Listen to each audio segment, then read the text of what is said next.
keep an eye on it. So. All right, good evening, everyone. Welcome to the Holland Land Office Museum. Thank you all for coming out to the next edition of our guest speaker series. This is a series we started 7 years ago where we bring in one or two, maybe even more a month, speakers from all over to talk about local history topics. The program is funded in part through a DEC regrant program through GoArt, so we want to thank them for supporting us as we do this. So tonight we're welcoming back one of our very good friends here. She's here a lot. Joyce Thompson-Hovey, who's presented all over the place. She also has her own little gig down in Florida too when she's down there. So if anybody goes down to Florida, you can always catch her down there too. Florida, there you go. So she has a whole list of different presentations, but tonight she's going to talk about the Baker Boys of Stafford, Lafayette and Luther Baker. But I won't give away any more information to take away her thunder. So whenever your computer is working, Joyce, you can take it away. So. Well, and he keeps taking it away. I don't know, maybe if I start clicking, it'll work and keep there, I hope. I always start out with a little ancestry because I'm also president of the Genealogy Society for Batavia. And I'm always interested in what their lineage is. And the Baker family came from Puritan stock. Their great-grandfather was Captain Remember Baker, one of the leaders with Ethan Allen, and great mountain boy, so he was involved in the Revolution, and he served under General Wayne in the Western Campaign. Well, the most well-known Baker is Lafayette Curry Baker. Okay, does anyone know who he was? Dean? She's the one who chased Booth. Pardon? Is he the one who chased Well, John not Wilkes Booth? technically. Secret Service. Okay, well, we're going to find out about him. And actually, the thing of how I started doing this presentation was I was researching for another program I did, and I came across Lafayette Baker, and it said he was born in Stafford. I go, whoa, okay. So then I decided that would make a great program, so I put together this one and did a lot of research and found out, in fact, I did this program at Stafford several years ago, and nobody'd ever heard of him. Nobody heard of him? No. I said, really? And they have a museum? He wasn't in it. None of the Bakers were. So I enlightened them. Well, let's find out who he was, okay? He was born October 13, 1826. He was born in Stafford, New York.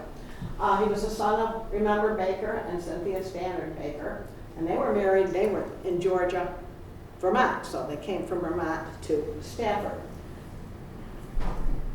Looking at the family records, which I always do, their one son, Calvin, was born in 1808 in Vermont. The son, Standard, was born in 1811. Their last child, Milo, was born in 1828. All the children born between 1815 and 1828 were born in Stafford. So they're one of the first families to actually, live in Stafford. As a young child, he had illness. When he was 5 years old, he suffered from brain fever, which was known as sleeping sickness. Today it's called encephalitis, and he was in comas for several weeks. So he was not a well boy. After that he had epilepsy, and he was never left alone until he was in his teens. And then evidently he kind of outgrew it.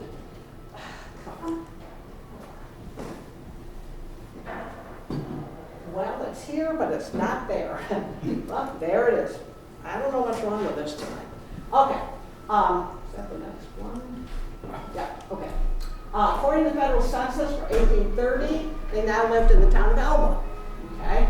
And Elba, the town of Batavia gave birth to Elba in March 14th of 1820, so they went out there relatively soon after that. One source shows that they moved there in 1829. Baker family genealogy, I'll just kind of go through that quickly to show you that a lot of them lived in Stafford and a connection. Lafayette's maternal grandmother is buried in Morganville, and I went and took pictures of all the cemetery places, if you've ever been to Morganville Cemetery. The daughter, Mercy, would be his cousin, is also buried in Morganville. And continuing with Lafayette's life, he really had a very colorful life. And somehow you can relate that to some of the people today. His father left the family in 1838 and went to the wilderness in Michigan. Now this is typical. A lot of the men would go out to the wilderness, then they get some land, they maybe build a cabin or something, and then they move their family there. So 2 years later, he moved his family to Lansing, Michigan, where they grew up. In the 1840 census, it shows them living in Michigan again. And around this time, he became really good friends with this refugee from Prussia who had been a soldier. And he opened a shop near the Baker's home. And as a boy, Lafayette would go over there a lot. And he spent a lot of time learning how to be a gunsmith. Baker gun. And his father sold his prize gun, which really upset Lafayette. He got so upset, he left home to retrieve the gun. He left home to retrieve the gun, and he never returned home. He gave up. He was just a teenager. In 1848, he shows up in New York City, and he wasn't what you'd call one of the upstanding citizens at that time. It's reported that he related that he dealt in ill-gotten goods working with street gangs. So this guy had a really, really colorful background. This shows his wife on the left and the man on the right sitting down. That's Lafayette around 1850. And this shows him another relatives, and that shows him on the right. And many of these pictures I got from out in Batavia, and the historian's office had a whole box on him and his family. So I got a lot of information through there. And when you're looking for things, go to the local historical societies, look at the historian, and they can really, really help you. I wonder if they can have any. Would it be because you're stepping on the cord? Would that have anything to do with it? Okay. It's up here now, but it's not. Okay. I don't know. Anyway, around 1853, remember he was in New York. Well, now he's in California. Yeah, Brian just keeps, we'll see. He joined the San Francisco Vigilance Command, and it was a vigilante group, a group of self-appointed police whose operations were characterized by, they didn't worry about due process law, okay? They just kind of did whatever they thought was necessary. The next 4 years, he was often employed in an undercover capacity and became adept at techniques of deception and disguise. And this, you'll find out, helped him in his later career moves. The war breaks out, Civil War breaks out, and he rushes home to the east, okay? And he meets up with General Winfield Scott. Winfield Scott and him got to be fairly good friends, and he appeared succeeding in making a good impression on the old general. And because he was asked to do undercover espionage missions in the Confederacy by him, so he was going to be like a spy. So they sent him on spy missions. And evidently, Winfield Scott was really desperate for somebody to do this. And he thought, well, Baker has a good, what he had done in New York and California, obviously this guy can disguise and be unscrupulous, so he thought he would be very good. But he was unable to evade Union pickets. He was arrested as a Confederate spy by the Union. And so that didn't work out very good. So he went back to Scott, and he had a smile and said, okay, well, try again. Maybe next time you'll be better at this. On his next attempt, Baker did not even make his way across the bridge over the Potomac, and he was once again arrested.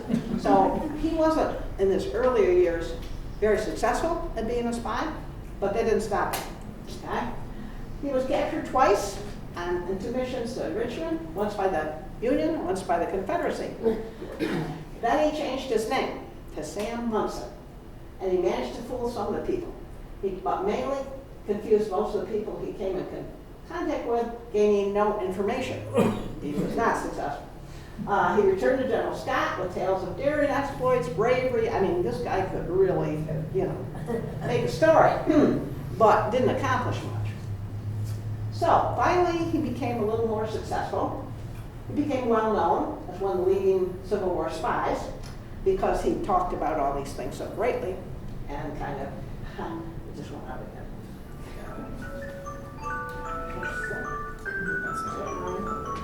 Oh, my two. I turned mine on. Okay. Let me go back. Okay. Then, whoops, here we go. Oh, that could be. Sometimes that does something.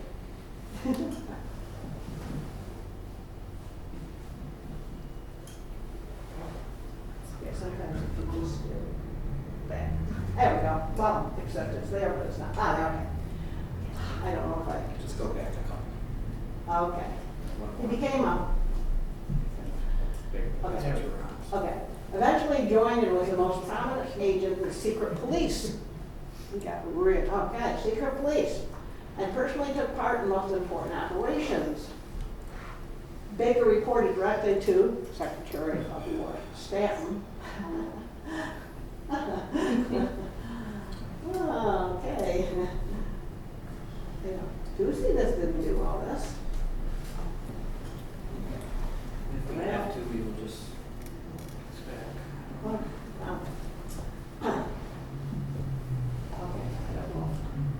Okay. He also met with Lincoln. The main effects were against subversive activities in the Washington district. Most of his time was spent tracking down deserters and profiteers. And he arrested a lot of these profiteers because they didn't cut him in on money. He's one of the, the supposedly good guys higher up in the politics and everything. He arrested jail people who refused to tell him about their illegal spoils and so supplies. He violated the constitutional rights without fear of reservation, and he was backed by Stanton, but I don't think Stanton really knew what all he was doing.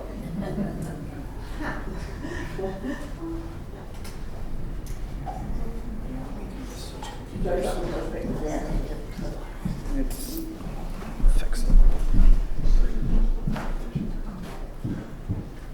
Okay.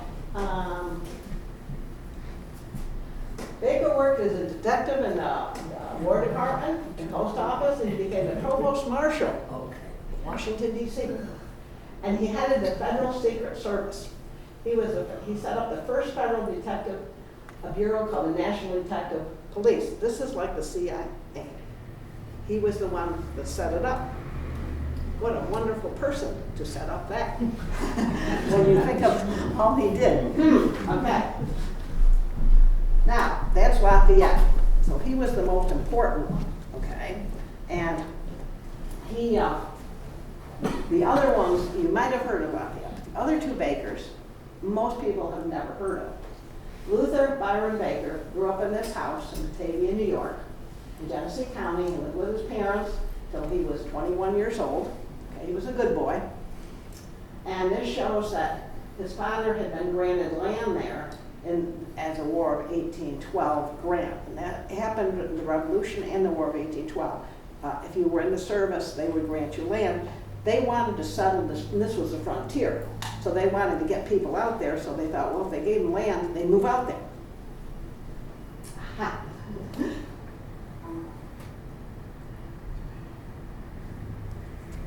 Okay. I'm just going to go see if okay. Yeah. That's not. Okay. Luther's father was the oldest inhabitant of Stafford. Old inhabitant. He married there. He's a leader of temperance, which was anti-drinking, and also abolitionist. And he's buried in Morgantown Cemetery. His wife, again, also is buried in Morgantown. Morganville.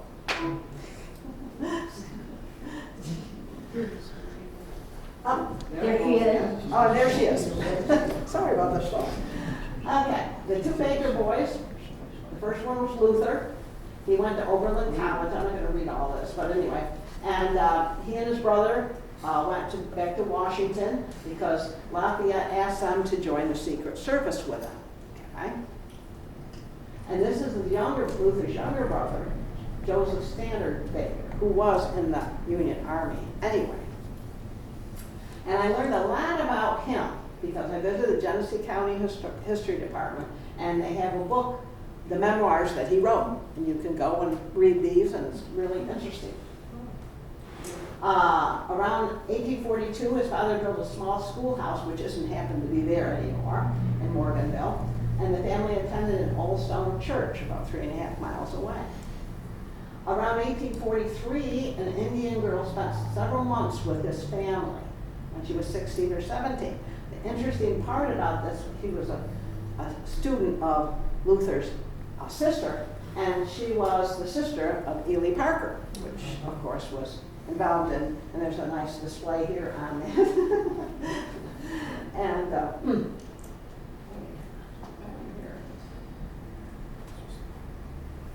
okay, there we go. I've got to go back because I'm not sure if what. Okay, Brockport had of course, I went to Brockport State for my elementary degree, and his sister attended there, and then Joseph also attended there. Became a normal school, and in 1853, Batavia had a teachers' institute. I didn't find out much more about that, but they did. And he attended it there, and he walked the 6 miles from Stafford to Batavia every day because he had no money for board and no way to get there. So he walked that back and forth. At age 15, this always interests me, at age 15 he had his first teaching job. Of course that doesn't happen today because you have to have at least 4 years of college and then more. But back then, no. Age 15 he got his teaching job in the district in Bethany on Clipnock Road, if you're familiar with Clipnock Road, for $16 a month. And he got board. What they did is the teacher boarded with the students. Every month they go to a different house and you would board the teacher. Then he took the exam and he got a certificate and he taught for 4 more months. This is Luther, okay? He took his pay and went to the Genesee, Wyoming Seminary, which was in Alexander at the time. I haven't found anything more about that either, because his brother was assistant principal there. He studied Latin, grammar, read fables, algebra, geometry, and at that time he boarded with the Methodist minister in Alexander. At age 17, he left to go to the Oberlin College. Okay? Now, he also was here before he went there. He taught in the winter, that winter he taught in Byron, he taught in Alexander, he taught in Darien Center, and he disappeared again. Okay, and Clarkson, and somebody worked as farm, so he taught at many different schools in the area, which I thought was interesting because some of you might be from these areas. Then they decided, Henry and Joseph decided to go west, and they came and visited the homestead before they left. And they also came back and visited before they went to Washington.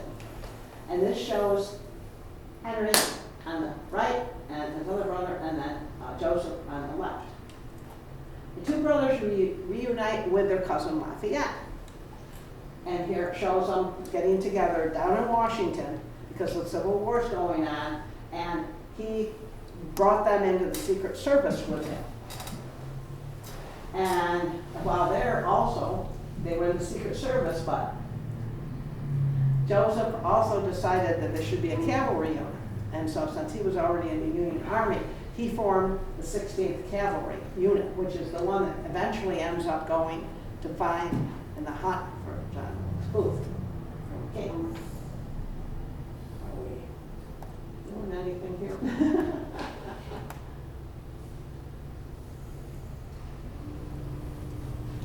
I find out if you move, touch that side, there we go. Lafayette is seated on the right. He's right there. He was there. He's a good spy. This is fun. I have never done this. Have you, Ryan? I've done worse. Well, I gotta tell you, the worst one I ever did, I was up at a library in a little town called Harrisville, the Adirondacks, doing a red hat room.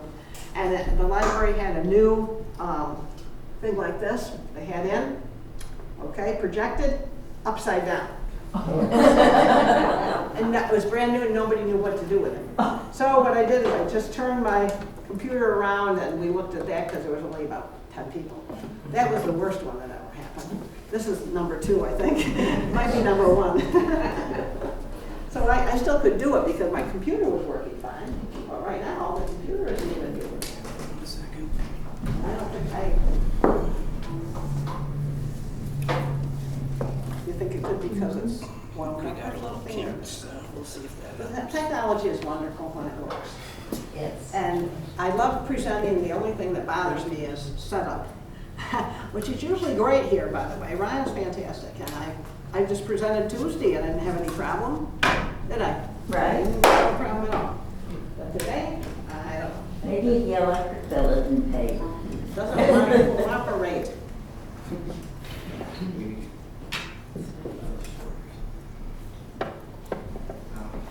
First comes up, first behind.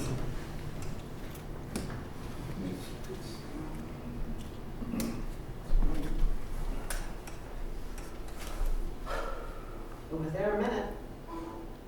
Comes and goes. And I just used my computer on Tuesday here, and it was fine. No problem at all. All right, just Okay. Lafayette's role in Washington. Hopefully we'll get there. Okay. This is the old Capitol building. I'm just kind of going to go through this quickly. He adopted the motto, "Death to Traitors." And I have a book up here that was written all about him called "The Death to Traitors," which I used a lot for for the presentation. And it wasn't written by him, but it was all about him. And it's about the only really good book that really talks about him.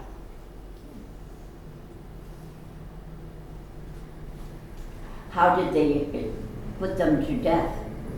Okay, one of the people that he had in the prison was Balboa, which was a spy. Okay, he got demoted by Stanton. Okay, Secretary of War. He disagreed with his boss, and he was demoted to a lower investigative position. Some believe the disagreement stemmed from Stanton's belief that Baker was tapping the telegraph line, leading to Stanton's office. You know, that was kind of frowned upon, but we're not sure, but that's what they said. Then, when Lincoln gets assassinated, which is really surprising, that Stanton calls upon Lafayette Baker to head up the Secret Service after Lincoln was assassinated. I guess he figured, well, Lafayette will do anything. Yeah, anything to get this, okay? Even if it's not above board, he'll find it out. He'll get it done, okay? Okay. And so he puts up a poster and he, advertises, and he gets out. Within 2 days, he had the names of the conspirators and he had made 4 arrests. So he's good, okay? This shows, hey, this guy can move and do everything. The assassination of Lincoln propels Luther into the spotlight, right? Luther was just in the army. He becomes very important. Lafayette decides that the 16th Cavalry is going to go hunt for John Wilkes Booth. Well, Joseph is the head of the 16th Cavalry, and Luther is made in command of the troops, okay? And he's going to go, and this shows where they followed all the way down. And so Luther and Joseph are both on the hunt for John Wilkes Booth. And yet, if you look and you read these things, they are mentioned in the book, but not much. And some people don't even mention them, but they're very important people, especially Luther. Okay, this shows Lieutenant Baker, Luther on the left, and then Lafayette in the center. So they get a lead. Lafayette gets all excited and he says, okay, Luther, I want you to go down. I've heard that Booth has crossed the Rappahannock. I want you to go after him. So off he goes. He follows leads, he goes all different places, he talks to different people, and they finally tell him that he's gone to the Garrett farm, okay? And so they go to the Garrett farm, they arrive at 4 a.m. in the morning. Baker told Garrett if he didn't tell them where Booth was, he'd hang him right here. So Garrett told him where it was, of course, and they said, well, he's in the barn. So Baker told him to unlock the barn, and he was going to send Garrett into the barn to bring out their weapons, but that never happened. Baker shouted what they were going to do, and of course, David Harrell and Booth were in that barn. They refused to surrender their weapons, okay? So the cavalry surrounds the barn, and from the very beginning, Luther was the first one to strike out the assassin trail. He was the first one to demand surrender at the Garrett Farm. He was the only one who actually talked to Booth. You'd think, you know, he would be in the history books more. He did all these first having to do with this. He was the one that opened the door and let David Harold out because he was going out cooking.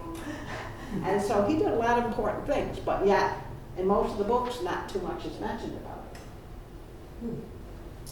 Okay. I would try this again for some reason. Booth, actually, he was on the defensive, but he had all the advantages, okay? He had the position inside. The cavalry was in the open, and he could see them, where the cavalry couldn't see him. The clock was ticking, in a few hours it would be light, and then he'd be able to see the cavalry, and he could fire upon them. So they decided, well, this isn't going to work too well, because Booth has got the advantage here. So what we're going to do is we're going to put the barn on fire, and they're going to have to come out. Okay, there's no choice. But this was not, he wanted to come out fighting, and of course this didn't happen. He dropped his crutch, because of course he had, when he jumped off the stage at out in the presidential box and he hit the stage, he hurt his leg, okay? And he raised his revolver and he was going to spring towards the door.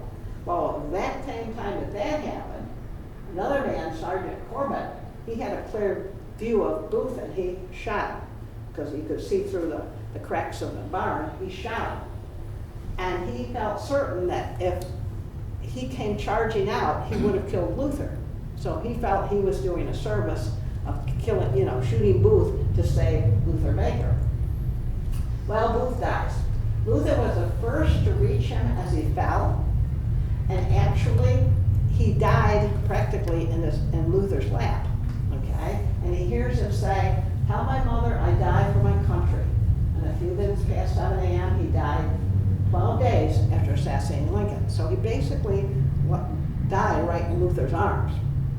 Again, you would think more would be told about this. And this shows what was left of the Garrett Farm.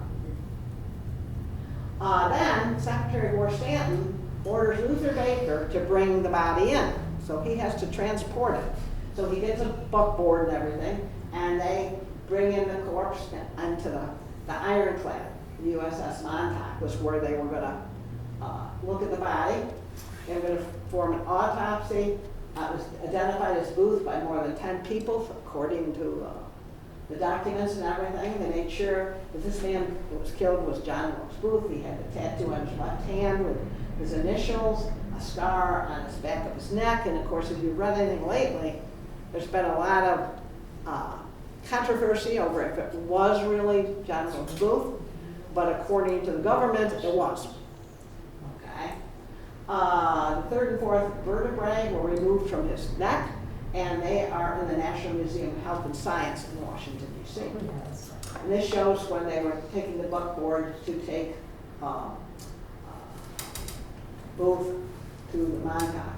So, after this happened, and they were on the Montauk, Luther and Lafayette wanted to see Secretary of War Stanton, and filled out all the information, all the forms and everything like that, okay?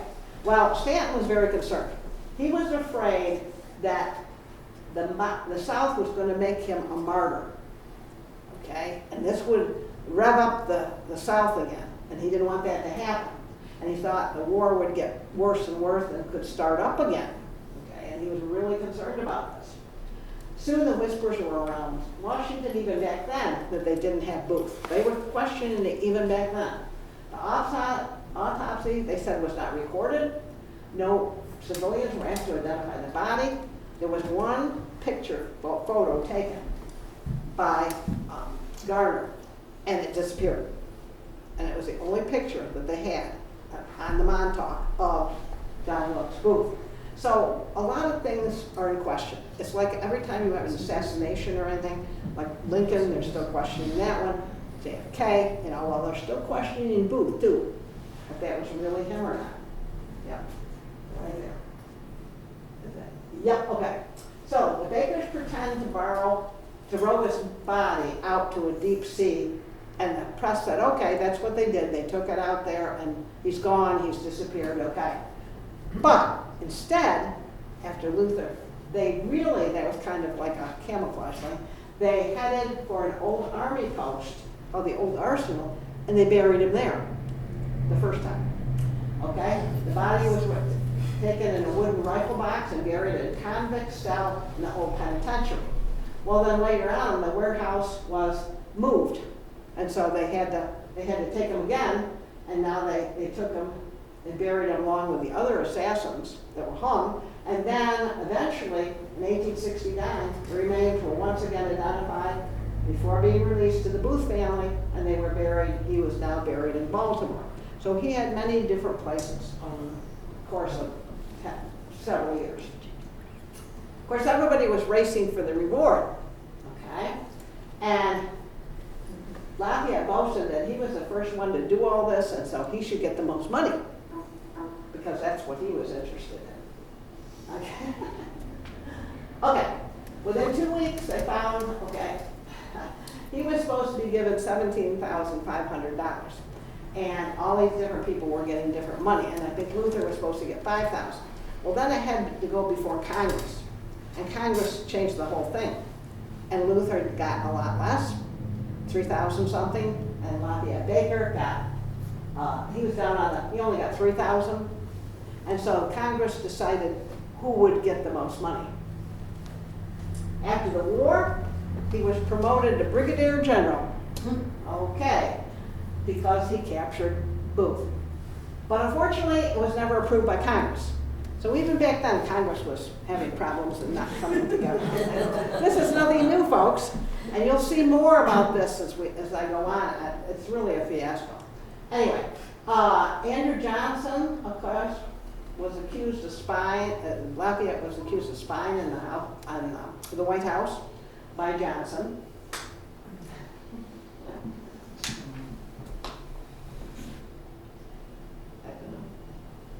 Okay. Let's see. Okay. Now, Lafayette Baker, he wrote a book, The United States Secret Life of. Okay. This is fun. Anyway, he wrote a book, and in it he talked a lot about Stanton, he talked a lot about Johnson, and that they were all involved in this big assassination attempt. And he wrote a book, History of the United States Secret Service. A copy of it is in the history department, so you can read it, which is really neat. Try to get a copy of it. It's almost impossible. And, of course, you've heard probably about the missing diary of John Wilkes Booth. Well, according to Lafayette Baker, it disappeared, and he thinks Stanton did something with it. And he was involved in all of they were going to impeach Johnson. He was involved in all of that. And like he said, he was forced to give Stanton the Booth diary. And it was after that the pages disappeared. And here it shows where the pages were ripped out. So they don't know what those pages said. They've never been found. It might have implemented more people in the assassination attempt. We'll never know. But that's his diary, and there are pages. And according to Lafayette Baker, when his brother Luther handed it over to Stanton, it was all intact. So, at one point, Baker tried to implicate President Johnson as a Confederate spy who played a part in it. But he said he had all this proof, but he never really showed any proof. It's all speculation about the missing pages. We don't really know. It later transpired that John Wilkes Booth may have received a large amount of money from a New York-based firm in which Edwin Stanton had connections, so there's all this different things about it. Baker testified at the Johnson impeachment, and Baker thoroughly exposed his treacherous nature by testifying at the impeachment. He committed perjury by insisting that certain documents could prove this, and he didn't have the documents. Unfortunately, I think the documents were only in his head. He was kind of going off the deep end there. So the impeachment trial happens, and I'm not going to read all that. The trial concluded, and Johnson was acquitted. Well, after the trial, Lafayette was concerned that he was being shadowed. He thought that he might be murdered because what he knew, and he knew too much. Baker bought life insurance, rewrote his will, and began keeping a secret diary of everything that was happening. So he was a little paranoid. He said, well, you know, I went against the government and all this. What's going to happen to me? So on July 3rd, he retired home because he had soreness from a gun wound during a hunting trip. He was drinking with his brother-in-law. He felt sick and died at the age of 41. Okay? His death has become questionable. Okay? At the age of 41, only 4 months after the impeachment trials, and all the things that he said about Johnson, all the things that he said about Stanton, and, you know, he was worried about himself. Okay?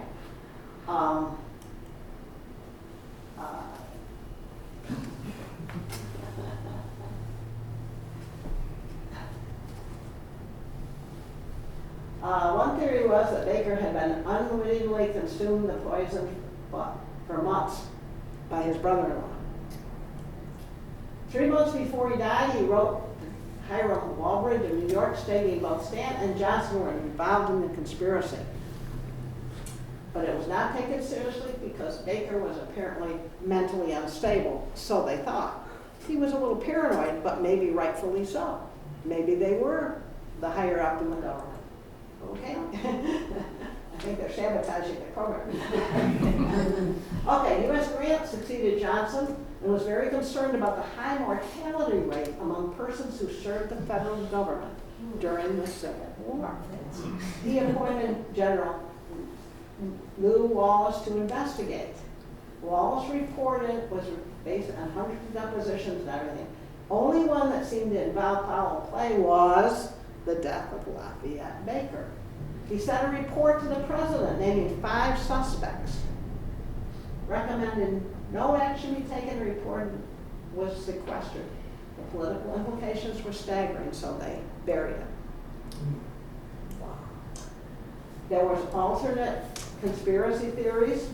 This book, I don't know if you've ever read this. I read it back in 1977, and then it was made in a movie. I have the VCR tape. It's worth hundreds of dollars now. And the theory is that Stanton was involved in it, and this guy wrote this whole thing about it. And I read it, and man, by the time that I finished it, I thought, I think he was. But whether he was or not, we don't know. But that was one of the conspiracy.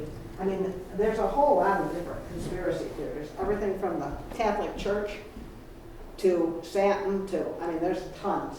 Okay? What did he actually die of? What did he die from? Poison. Lafayette did, yeah. While Lafayette Baker claims seem questionable, and so does his untimely death, they raise enough doubt to spawn many, and that's where all these theories started coming after his death. What actually happened? We may never know. What happened to his cousins after the war? Okay, Luther went on in Lansing, he bought real estate and shared his reward money. For 25 years, he was the Auditor General's office, a remarkable record of public service. He was highly esteemed, and Baker Street was named after him. And the last 6 years of his life, he spent public speaking. He went all over the country telling about what happened. And then he also wrote this book, which I happen to get a copy of. It's a reprint. But this shows the book up there. But it's really interesting because that tells exactly what he did. I used a lot of the pictures out of this for my program. And so he wrote a whole book. He went around lecturing and telling about like what I've been doing, okay? And the Capital Area District Library in Lansing has a big collection of all his accounts and everything. First-hand accounts and involvement. And Joseph Baker, after the war, with considerable money he saved from his service, went into the iron manufacturing business in Lansing. Later on, he suffered a violent attack of pneumonia. He recovered. But then shortly after, he died. Okay, this is really interesting. This is the Baker homestead in 1800. Okay. And the next picture, hopefully, is what it looks like today.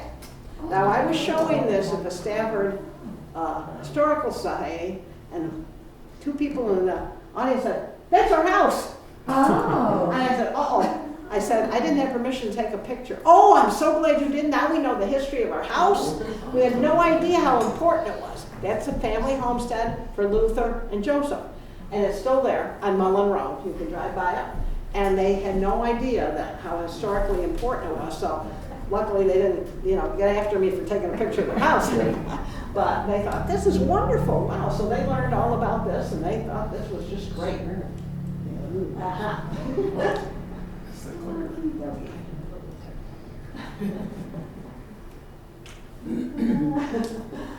Okay, we're gonna get another up. Okay, these are some of the books that I used, and the little yellow slips are where Luther or Lafayette are mentioned. I have a whole she shed full of Civil War books and Lincoln, and I found very few that even mentioned them. And if you see, there's not a lot of yellow slips in there, okay? And there's been movies made, okay? Several movies made, different times. One movie was made on this one. And then there was another movie made on all of this. And they did, in the movie, they do mention Luther. And they have people play Luther Baker. They have people play Lafayette Baker. And then, like I said, the Lincoln Conspiracy there was also turned into a movie. It's a great movie. It's out of print. Like I said, I have it. And I watched it and I read the book and boy, it convinced me. I'll tell you, I don't know. This concludes. Sorry about all the problems we had. I have no idea what that. I presented here Tuesday. Didn't have any problems. Same, computer. And have you ever had trouble like this before? No. No. Well, any questions or comments? I hope you enjoyed it. So the movie that you're speaking of is not available even on any? I don't know. It's called The Lincoln Conspiracy, and it was based on the 1977 book, that is. And I know, like I said, I have the VHS tape, but whether it was ever, made into anything more, I don't know. But it's very interesting, and then the whole theory is about Stanton. And then this one is based on Lafayette Baker, because again, what surprises me is they're not more well known. They're not mentioned more. Yes? Where in Stafford was Lafayette born? That I don't know. Okay. I don't know where he was born. I know Luther and Joseph were born in the house in Mullen. Yep. I'm not sure where he was born. Okay. I'm still working on that. And like I said, Stafford knows nothing about it, so they're not helpful. I can't believe they have a whole museum, but it's all on powder. And there's nothing. I mean, they should have a little section or something, like you have one on Ely Parker, because, that's important. It's in history. And, Lafayette Baker, he started the Secret Service. Of course, when you think about it, he was very underhanded. And he kept losing jobs. But then, Stanton didn't, demoted him. But then, when they needed somebody to hunt John Wilkes Booth, who did he pick? Lafayette Baker, because he could get it done. He didn't always do it, on the up and up, but he could get it done. And when you hear about all the cover-ups and how Congress wouldn't, approve of certain things, there was, we think such as something new, but it's not. And if you've ever watched the movie Lincoln, the newer one, and I was amazed at all the lobbying and all the underhand and it was back then too. Yeah, it was back then too. But these are I cut these. I'm not gonna do these. I cut some of the things at the end because I thought it was too long and it just told about what ended up later. But anyway. I hope that you enjoyed it. I hope that you maybe learned something you didn't know about the hunt for John Wilkes Booth. And of course, like I said, there's been several programs on the History Channel about was that really John Wilkes Booth? And that's a question too, because the only photo that was taken disappeared. And and there's a whole theory that it was another person that had the tattoo, that his name was very close to it, and it could have been him. And then some say that he moved out west and had a family and everything. And there's a whole thing on the History Channel that has about it. Whether that's true or not, we don't know. And I read something today, the family won't let them exhume the body of John Wilkes Booth, so we can't get the DNA to make sure. So, anyway. But it's, you know, all the history mysteries, and this is one of them, so. But sorry about all the technical difficulties, but at least we got through it. Thank you.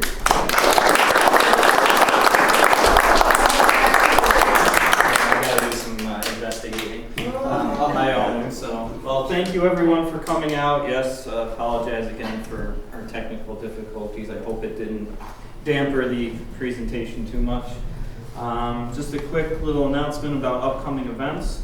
Tomorrow afternoon, we actually have another guest speaker, David Riley, who will be talking about his book that he wrote about his time growing up here in Batavia in the 50s and 60s. He writes a lot on the Batavian with some local history things, so if you've read some of that, his book is a larger encompassing of that. So tomorrow at 2, he'll be speaking here. We do have copies of the book, and he will be signing them. Then on Saturday, Tyler will be doing a photograph and photograph album preservation workshop. So if you've got a bunch of old photographs and don't know how to keep them going, Tyler will be here to talk about that. That'll be at 11 o'clock on Saturday. Then we've got another guest speaker. July is just crazy packed, it seems like. Next Wednesday at 7, we have Kevin Pollock, who is coming all the way from Prince William County in Virginia, where he manages a lot of their historic properties, and he'll be talking about Western New Yorkers and Western New York units at Bull Run.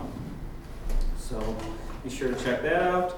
Then the following day, Tyler will be speaking again for our Java with Joe. He'll be talking about famous women of the Civil War. We are just packing in all the Civil War stuff in July. So that's at 9 o'clock on Thursday the 25th. And then if you've 9 got... o'clock in the morning? Yes. And if you've got any little ones that might be interested in learning some history, Joyce will be back on the 27th to do history story time about early schools in the morning on that We're Saturday. gonna run it like a 1800 school. Yeah, so they... Uh-oh. Hopefully we'll have some fun with that. So that is everything going on in July. We're more than halfway through and we still have a lot going on. But there's also a lot coming up in August. We're planning out all of our ghost walks for the fall. We've added a new one this year. And we're even planning Wonderland of Trees. So there is so much to check out. You can check out our website, Facebook. If you're a member, you can look at everything on our email blast. If you're not a member, become a member, and then you can get that email blast. But there's so much going on here, and we hope that you can come with us for the ride. So, thank you again.